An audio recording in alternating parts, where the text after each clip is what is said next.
Welcome to another video. In this video, we're going to learn how to find WhatsApp QR code.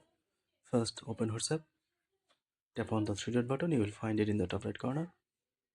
Go to settings. Beside your profile name, you'll find a rectangular icon. Tap on it. There is your WhatsApp QR code. Your QR code is private. If you share it with someone, they can scan it with their WhatsApp camera to add you as a contact. If sometimes you find that a QR code is not working properly, then simply tap on the three dot button and click on reset QR code. Tap reset. QR code is reset.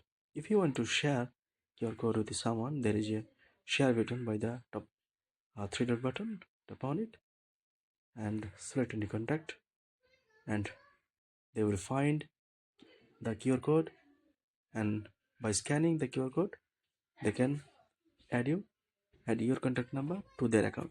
That's it. Bye.